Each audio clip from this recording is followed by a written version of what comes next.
आइए सुनते हैं मुंशी प्रेमचंद की कालजयी रचना उपन्यास गोदान। होरी राम ने दोनों बैलों को सानी पानी देकर अपनी स्त्री धनिया से कहा, गोबर को ऊख गोड़ने भेज देना, मैं न जाने कब लौटूं, जरा मेरी लाठी दे दे। धनिया के दोनों हाथ गोबर से भरे थे, उपले पात कर आई थी। बोली, अरे कुछ रस पानी तो कर लो, ऐसी क्या जल्दी है। होरी ने अपने झुर्रियों से भरे हुए माथे को सिकोड़ कर कहा, तुझे रस पानी की पड़ी है। मुझे यह चिंता है कि अबेर हो गई तो मालिक से भेंट न होगी। स्नान पूजा करने लगेंगे तो घंटों बैठे बीत जाएगा। इसी से तो कहती हूँ कुछ जलपान कर लो, और आज न जाओगे तो कौन हरज होगा। अभी तो परसों गए थे। तू जो बात नहीं समझती उसमें टांग क्यों अड़ाती है भाई। मेरी लाठी दे दे और अपना काम देख। यह इसी मिलते जुलते रहने का प्रसाद है कि अब तक जान बची हुई है, नहीं कहीं पता न लगता कि किधर गई। गांव में इतने आदमी तो हैं, किस पर बेदखली नहीं आई, किस पर कुड़की नहीं आई। जब दूसरे के पांव तले अपनी गर्दन दबी हुई है तो उन पांवों को सहलाने में ही कुशल है। धनिया इतनी व्यवहार कुशल न थी। उसका विचार था कि हमने जमींदार के खेत जोते हैं तो वह अपना लगान ही तो लेगा, उसकी खुशामद क्यों करें, उसके तलवे क्यों सहलाएं। यद्यपि अपने विवाहित जीवन के इन 20 वर्षों में उसे अच्छी तरह अनुभव हो गया था कि चाहे कितनी ही कतर ब्योंत करो, कितना ही पेट तन काटो, चाहे एक एक कोड़ी को दांत से पकड़ो, मगर लगान बेबाक होना मुश्किल है।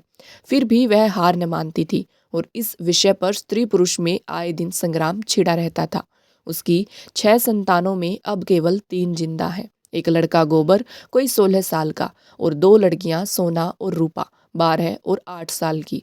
3 लड़के बचपन में ही मर गए। उसका मन आज भी कहता था अगर उनकी दवा दारू होती तो वे बच जाते, पर वह एक धेले की दवा भी न मंगवा सकी थी।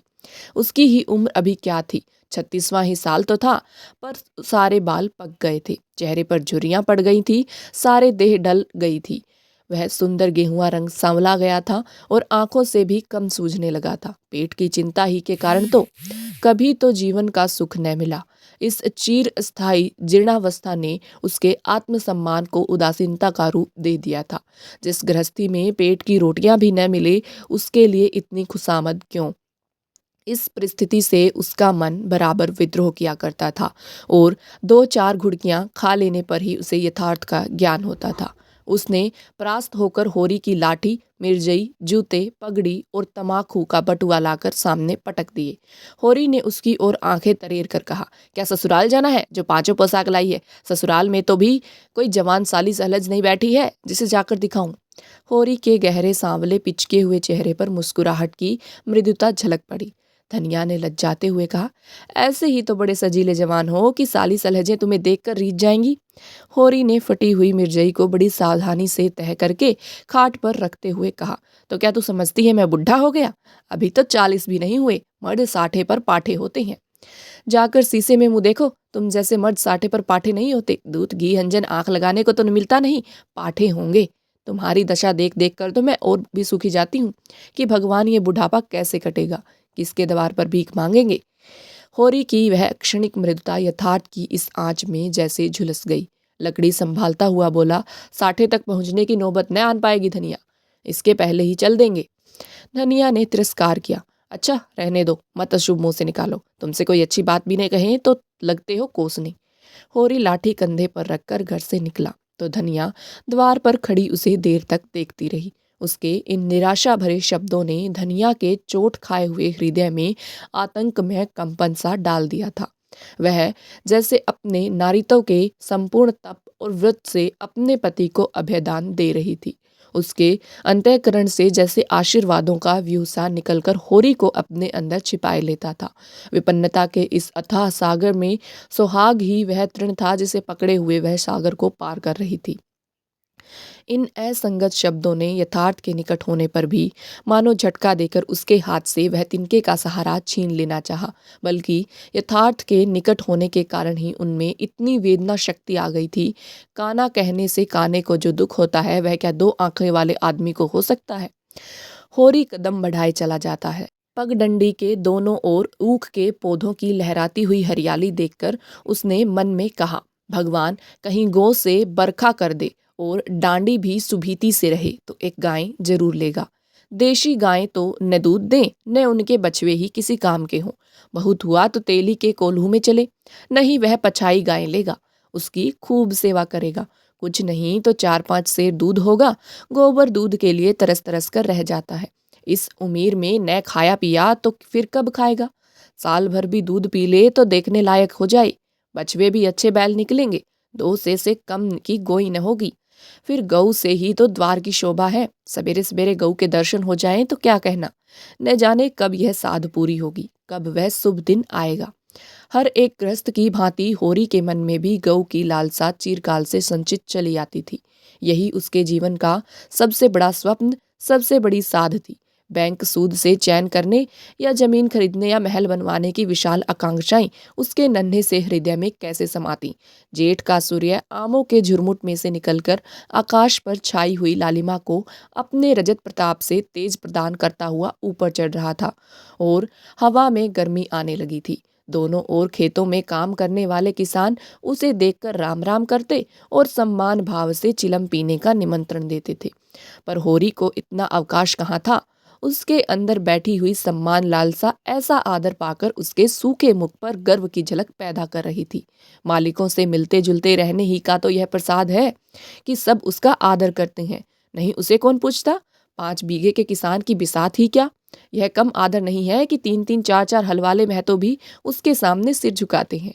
अब वह खेतों के बीच की पगडंडी छोड़कर एक खलेटी में आ गया था, जहां बरसात में पानी भर जाने के कारण तरी रहती थी और जेठ में कुछ हरियाली नजर आती थी। आसपास के गांव की गौएं यहाँ चराने आया करती थी। उस समय में मैं भी यहाँ की हवा में कुछ ताजगी और ठंडक थी। होरी ने 2-3 सांसें जोर से ली। उसके जी में आया कुछ देर यहीं बैठ जाए। दिन भर तो लू लपट में मरना ही है। कई किसान इस गड्ढे का पट्टा लिखाने को तैयार थे। अच्छी रकम देते थे, पर ईश्वर भला करे राय साहब का कि उन्होंने साफ कह दिया, यह जमीन जानवरों की चराई के लिए छोड़ दी गई है और किसी दाम पर भी न उठाई जाएगी। कोई स्वार्थी जमींदार होता तो कहता, गाय जाए भाड़ में, हमें रुपए मिलते हैं, क्यों छोड़े। पर राय साहब अभी तक पुरानी मर्यादा निभाते आते हैं। जो मालिक प्रजा को न पाले वह भी कोई आदमी है। सहसा उसने देखा, भोला अपनी गायें लिए इसी तरफ चला आ रहा है। भोला इसी गांव से मिले हुए पूर्वे का गवाला था और दूध मक्खन का व्यवसाय करता था। अच्छा दाम मिल जाने पर कभी कभी किसानों के हाथ गायें बेच भी देता था। होरी का मन उन गायों को देखकर ललचा गया। अगर भोला वह आगे वाली गायें उसे दे दे तो क्या कहना, रुपए आगे पीछे देता रहेगा। वह जानता था घर में रुपए नहीं है, अभी तक लगान नहीं चुकाया जा सका। विशेषर साह का देना भी बाकी है, जिस पर आने रुपए का सूद चढ़ रहा है। लेकिन दरिद्रता में जो एक प्रकार की अदूरदर्शिता होती है, वह निर्लज्जता जो तकाचे, गाली और मार से भी भयभीत नहीं होती, उसने उसे प्रोत्साहित किया। बरसों से जो साध मन को आंदोलित कर रही थी, उसने उसे विचलित कर दिया। भोला के समीप जाकर बोला, राम राम भोला भाई, कहो क्या रंग ढंग है। सुना अब की मेले से नई गाय लाए हो। भोला ने रुखाई से जवाब दिया। होरी के मन की बात उसने ताड़ ली थी। हाँ, 2 बछिए और 2 गाय लाया। पहले वाली गाय सब सूख गई थी, बंधी पर दूध न पहुंचे तो गुजर कैसे हो। होरी ने आने वाली गाय के पुट्ठे पर हाथ रखकर कहा, दुधार तो मालूम होती है, कितने में ली। भोला ने शान जमाई, अब की बाजार बड़ा तेज रहा है, तो इसके 80 रुपए देने पड़े। आंखें निकल गईं। 30-30 रुपए तो दोनों कलोरों के दिए। 30 पर गाहक रुपए का 8 सेर दूध मांगता है। बड़ा भारी कलेजा है तुम लोगों का भाई। लेकिन फिर लाए भी तो वह माल की यहाँ 10-5 गांव में तो किसी के पास निकलेगी नहीं। भोला पर नशा चढ़ने लगा। बोला, राय साहब इसके 100 रुपए देते थे, दोनों कलोरों के 50-50 रुपए, लेकिन हमने न दिए। भगवान ने चाहा तो 100 रुपए इसी बयान में पीट लूंगा। इसमें क्या संदेह है भाई, मालिक क्या खाके लेंगे। नजराने में मिल जाए तो भले ले लें। यह तुम्ही लोगों का गुर्दा है कि अंजलि भर रुपए तकदीर के भरोसे गिन देते हो। यही जी चाहता है कि इसके दर्शन करता हूँ। धन्य है तुम्हारा जीवन कि गऊओं की इतनी सेवा करते हो। हमें तो गाय का गोबर भी मयस्सर नहीं। गृहस्थ के घर में एक गाय भी न हो तो कितनी लज्जा की बात है। साल के साल बीत जाते हैं, गोरस के दर्शन नहीं होते। घरवाली बार बार कहती है, भोला भैया से क्यों नहीं कहते। मैं कह देता हूँ, कभी मिलेंगे तो कहूँगा। तुम्हारे स्वभाव से बड़ी प्रसन्न रहती है। कहती है, ऐसा मर्द ही नहीं देखा कि जब बातें करेंगे नीची आंखें करके, कभी सिर नहीं उठाते। भोला पर जो नशा चढ़ रहा था उसे इस भरपूर प्याले ने और गहरा कर दिया। बोला, भला आदमी वही है जो दूसरों की बहू बेटी को अपनी बहू बेटी समझे। जो दुष्ट किसी मेहरिया की ओर ताके उसे गोली मार देना चाहिए। यह तुमने लाख रुपये की बात कही भैया। बस सज्जन वही जो दूसरों की आबरू को अपनी आबरू समझे। जिस तरह मर्द के मर जाने से औरत अनाथ हो जाती है, उसी तरह औरत के मर जाने से मर्द के हाथ पांव टूट जाते हैं। मेरा तो घर उजड़ गया, मैं तो कोई एक लोटा पानी देने वाला भी नहीं। गत वर्ष भोला की स्त्री लू लग जाने से मर गई थी। यह होरी जानता था, लेकिन 50 बरस का खंखड़ भोला भीतर से इतना स्निग्ध है वह न जानता था। स्त्री की लालसा उसकी आंखों में सजल हो गई थी। होरी को आसन मिल गया, उसकी व्यवहारिक कृषक बुद्धि सजग हो गई। पुरानी मसल झूठी थोड़ी है। बिन घरनी घर भूत का डेरा, कहीं सगाई नहीं कर ठीक कर लेते। ताक में हूं मैं तो, पर कोई जल्दी फंसता नहीं। 150 खर्च करने को भी तैयार हूं, जैसी भगवान की इच्छा। अब मैं भी फिर में रहूंगा। भगवान चाहेंगे तो जल्दी घर बस जाएगा। बस यही समझ लो कि उबर जाऊंगा भैया। घर में खाने को भगवान का दिया बहुत है। 4 पसेरी रोज दूध हो जाता है, लेकिन किस काम का। मेरे ससुराल में एक मेहरिया है, 3-4 साल हुए उसका आदमी उसे छोड़कर कलकत्ते चला गया। बेचारी पिसाई करके गुजर कर रही है। बाल बच्चा भी कोई नहीं, देखने सुनने में अच्छी है, बस लक्ष्मी समझ लो। भोला का सिकुड़ा हुआ चेहरा जैसे चिकना गया। आशा में कितनी सुधा है। बोला, अब तो तुम्हारा ही आसरा है। मैं तो छुट्टी हो तो चलो एक दिन देख आए। मैं ठीक ठाक करके तब तुमसे कहूंगा। बहुत उतावली करने से भी काम बिगड़ जाता है। जब तुम्हारी इच्छा हो तब चलो, उतावली काहे की। इस कबरी पर मन ललचाया हो तो ले लो। यह गाय मेरे मान की नहीं है दादा। मैं तुम्हें नुकसान नहीं पहुंचाना चाहता। अपना धर्म यह नहीं कि मित्रों का गला दबाएं। जैसे इतने दिन बीते हैं वैसे और भी बीत जाएंगे। तुम तो ऐसी बात करते हो होरी, जैसे हम तुम दो हैं। तुम गाय ले आओ, दाम जो चाहे देना। जैसे मेरे घर रही वैसे तुम्हारे घर रही। 80 रुपये में ली थी, तुम 80 रुपये ही दे देना, जाओ। लेकिन मेरे पास नगद नहीं है दादा, समझ लो। तो तुमसे नगद मांगता कौन है भाई। होरी की छाती गज भर की हो गई। 80 रुपये में गाय महंगी न थी। ऐसा अच्छा डील डोल, दोनों जुन में 6-7 सेर दूध, सीधी ऐसी कि बच्चा भी दूल्हे। इसका तो एक एक बाछा 100-100 का होगा। द्वार पर बंधेगी तो द्वार की शोभा बढ़ जाएगी। उसे अभी कोई 400 रुपये देने थे, लेकिन उधार को वह एक तरह से मुफ्त समझता था। कहीं भोला की सगाई ठीक हो गई तो 1-2 साल तो वह बोलेगा भी नहीं। सगाई न भी हुई तो होरी का क्या बिगड़ता है। यही तो होगा, भोला बार बार तगादा करने आएगा, बिगड़ेगा, गालियां देगा। लेकिन होरी को इसकी ज्यादा शर्म न थी। इस व्यवहार का वह आदी था। कृषक के जीवन का तो यह प्रसाद है। भोला के साथ वह छल कर रहा था और यह व्यापार उसकी मर्यादा के अनुकूल था। अब भी लेन देन में उसके लिए लिखा पढ़ी होने और न होने में कोई अंतर न था। सूखे बूढ़े की विपदाएं उसके मन को भी बनाए रहती थी। ईश्वर का रौद्र रूप सदैव उसके सामने रहता था, पर यह छल उसकी नीति में छल न था। यह केवल स्वार्थ सिद्धि थी और यह कोई बुरी बात न थी। इस तरह का छल तो वह दिन रात करता रहता था। घर में 2-4 रुपए पड़े रहने पर भी महाजन के सामने कसमें खा जाता था कि 1 पाई भी नहीं है। सन को कुछ गीला कर देना और रुई में कुछ बिनौले भर देना उसकी नीति में जायज था। और यहाँ तो केवल स्वार्थ न था, थोड़ा सा मनोरंजन भी था। बुढ़ों का बुढ़बस हास्यास्पद वस्तु है, और ऐसे बुढ़ों से अगर कुछ ऐंठ भी लिया जाए तो कोई दोष पाप नहीं। भोला ने गाय की पगहियों होरी के हाथ में देते हुए कहा, ले जाओ महतो, तुम भी याद करोगे। ब्याते ही 6 सेर दूध ले लेना। चलो मैं तुम्हारे घर तक पहुंचा दूं। शायद तुम्हें अनजान समझकर रास्तों में कुछ दिक करे। अब तुमसे सच कहता हूँ, मालिक 90 रुपए देते थे, पर उनके यहाँ गऊओं की क्या कदर। मुझसे लेकर किसी हाकिम हुक्काम को दे देते। हाकिमों को गऊ की सेवा से मतलब। वह तो खून चूसना भर जानते हैं। जब तक दूध देती रखते, फिर किसी के हाथ बेच देते। किसके पल्ले पड़ती कौन जाने। रुपया ही सब कुछ नहीं है भैया, कुछ अपना धर्म भी तो है। तुम्हारे घर आराम से रहेगी तो यह न होगा कि तुम आप खाकर सो रहो और गऊ भूखी खड़ी रहे। उसकी सेवा करोगे, चुमकारोगे, गऊ हमें आशीर्वाद देगी। तुमसे क्या कहूँ भैया, घर में चंगुल भर भी भूसा नहीं रहा। रुपए सब बाजार में निकल गए। सोचा था महाजन से कुछ लेकर भूसा ले लेंगे, लेकिन महाजन का पहला ही नहीं चुका। उसने इनकार कर दिया। इतने जानवरों को क्या खिलाएं, यही चिंता मारे डालती है। चुटकी चुटकी भर खिलाऊं तो मन भर रोज का खर्च है। भगवान ही पार लगाएं तो लगे। होरी ने सहानुभूति के स्वर में कहा, तुमने हमसे पहले क्यों नहीं कहा। हमने एक गाड़ी भूसा बेच दिया।